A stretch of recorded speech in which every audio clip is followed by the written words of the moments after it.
tous. Voilà,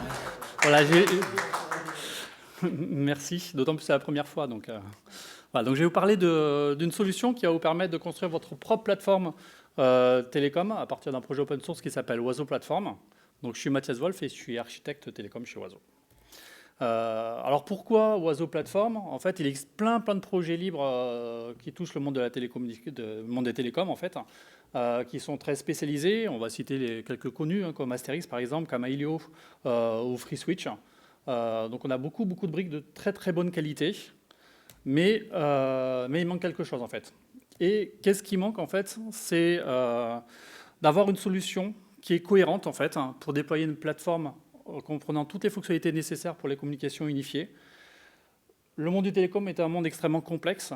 Donc si on doit choisir chacune des briques, qu'on doit les intégrer, ben, on peut y passer beaucoup de temps. Donc l'idée de Oiseau Platform, c'est de simplifier cette complexité, de l'abstraire et vous aider à consommer ces services au travers d'API et de technologies cloud en fait. Et enfin, d'avoir une approche unifiée, d'avoir un seul système d'authentification, un seul système de configuration, un seul système de déploiement, plutôt que d'avoir chacun système par système. L'idée, c'est la simplification, en fait. Donc, Oiseau Platform, donc c'est un projet open source, 100% open source. Tout est pilotable par API, que ce soit la configuration, le pilotage des appels. On a des événements pour tous les appels, les agents qui se loguent, etc. Bien entendu, la solution elle est entièrement cloud native, multitenante, ça veut dire qu'on peut faire tourner plusieurs clients sur le même système. On n'est pas obligé d'avoir chaque système, un système par client, avec une authentification centralisée, etc. Alors l'idée de Oiseau, c'est d'utiliser, de profiter au maximum des meilleures solutions, les meilleurs composants open source en fait, pour changer la manière dont on va construire une plateforme télécom sur IP et de vous aider à créer vos propres services. Bon, quelques cas d'usage, les communications unifiées, le centre d'appel, monter une plateforme CPaaS. On peut même faire de la domotique si on veut, et l'IPBX bien sûr, c'est l'origine du projet.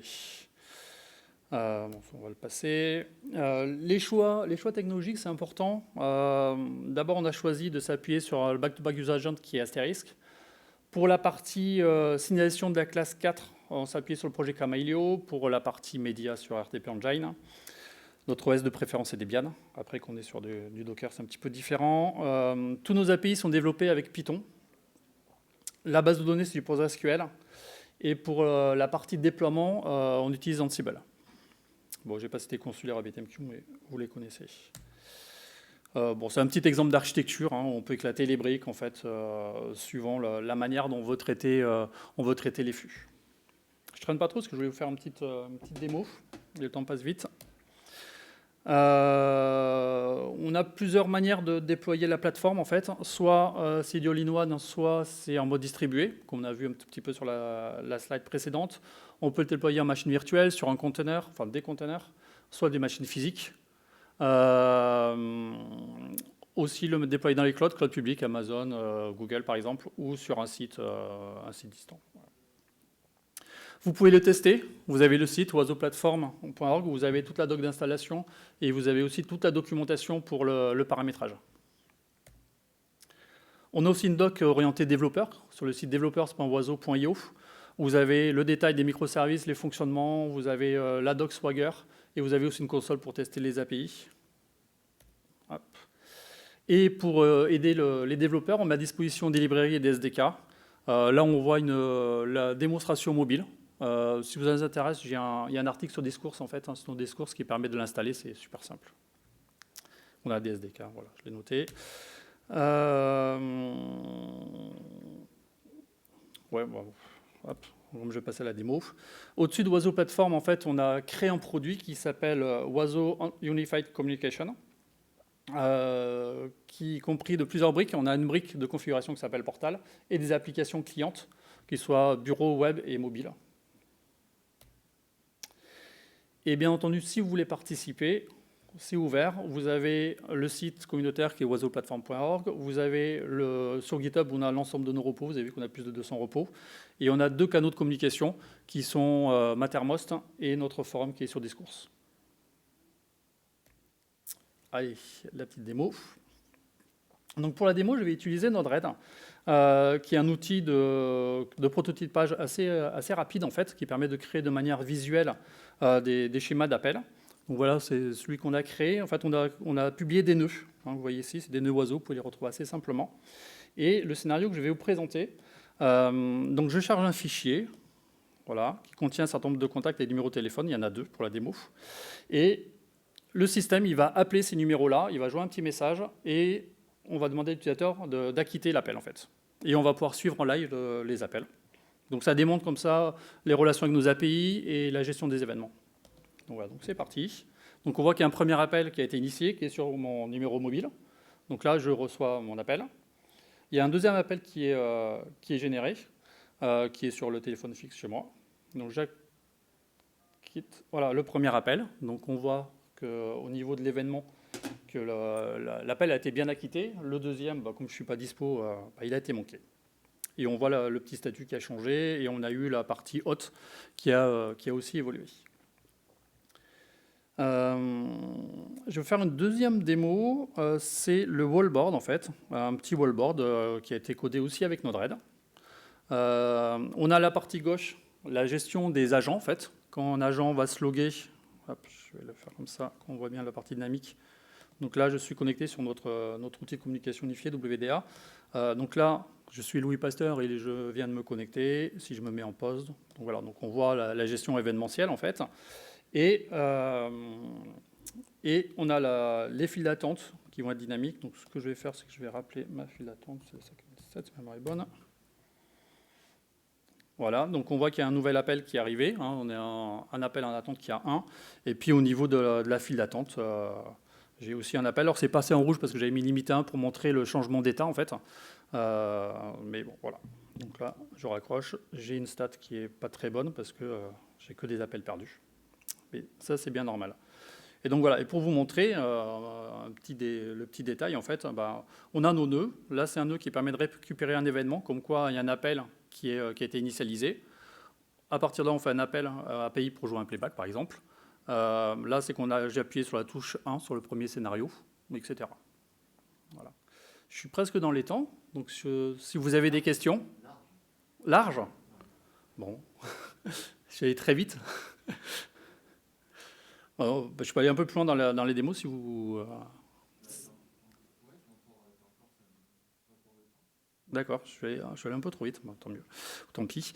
Voilà, c'est l'idée de ce type de démonstration, de montrer en fait la relation et la partie programmable du système en fait, où on est capable d'interagir avec des systèmes tiers. Par exemple, on a un autre scénario ici qui permet de faire du text-to-speech. C'est-à-dire qu'on va recevoir un son, on va écrire un texte en fait. Le texte est envoyé à Google, qui va générer en fait un fichier son qu'on va récupérer et qu'on va ensuite intégrer sur le système pour pouvoir être diffusé sur un appel entrant. C'est un des scénarios qu'on peut montrer. J'ai un autre scénario que je peux vous montrer pour créer des statistiques. En fait, c'est des choses qui sont assez demandées. En fait, donc voilà, c'est assez simple en fait. Hein. On a une API qui va récupérer les tickets d'appel, qui est ici, qui va récupérer les tickets d'appel, et ensuite on a défini en fait une présentation. Je vais vous le montrer là.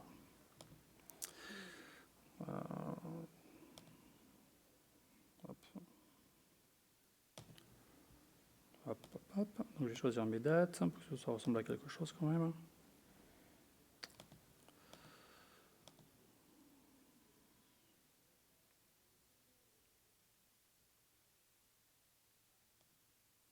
Ah, 2021, je reviens.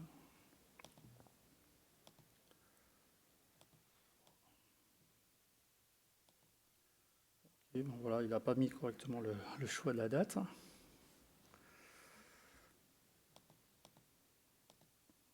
On a mis janvier, donc je vais mettre par exemple.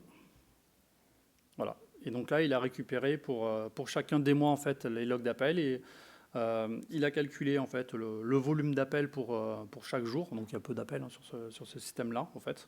Et ça permet comme ça de faire assez simplement un dashboard à la demande en fait.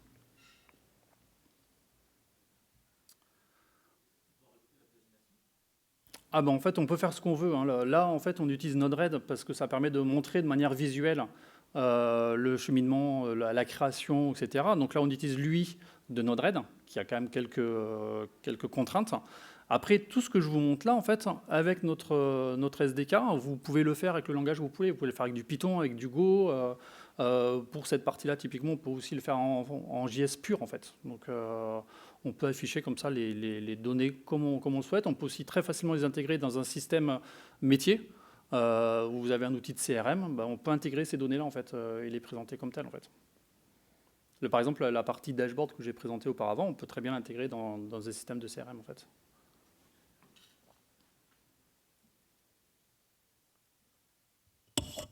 Je ne sais pas s'il y a des questions. Oui? Non?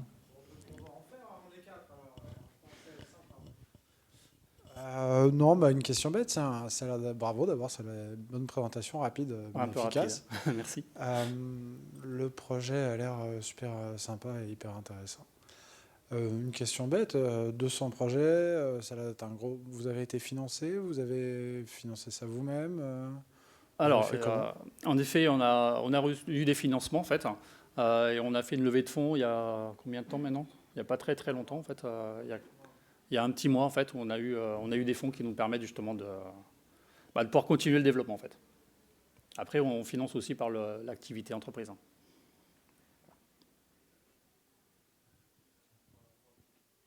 Vas-y. On a le temps.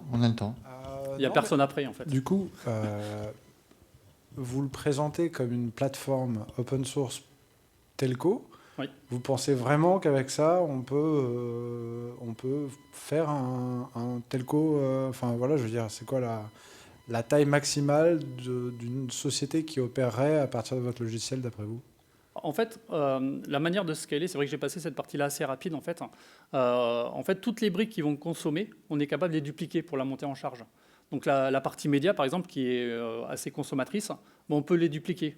Si je reviens sur cette slide-là, on la voit un peu mieux. C'est vrai que celle que j'ai passée, je ne l'ai pas présentée. Voilà, ici. Voilà.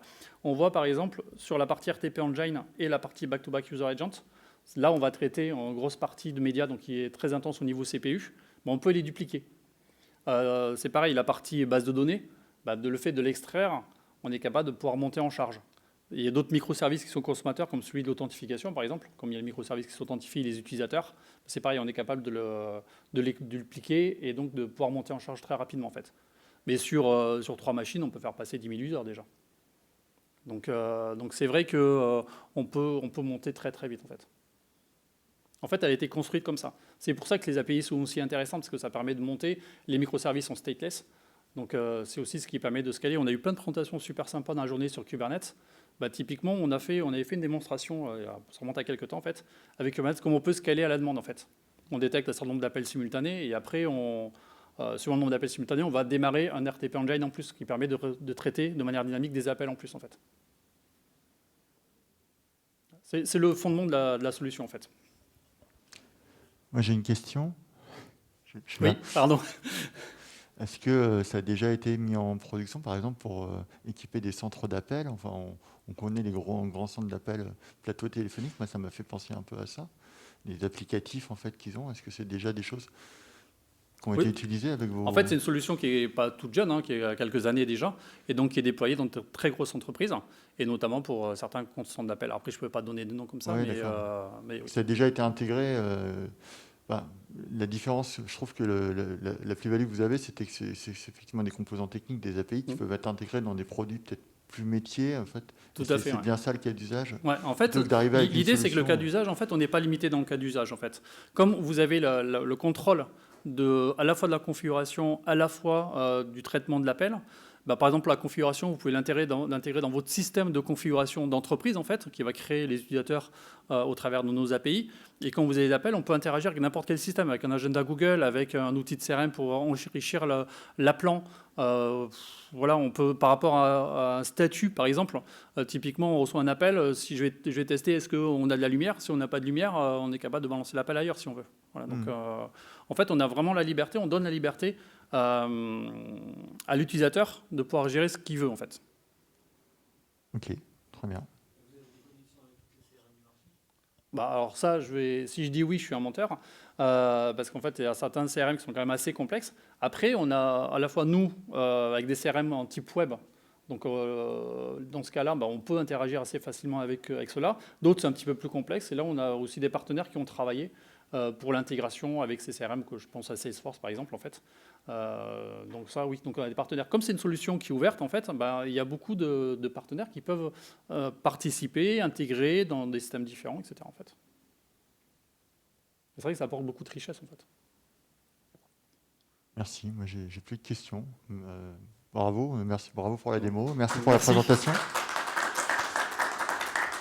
Et ça clôt le track Cloud DevOps. Et puis globalement l'Open Source Experience. Donc merci à ceux qui ont suivi les conférences. Et puis à l'année prochaine, j'espère. Voilà. Merci beaucoup.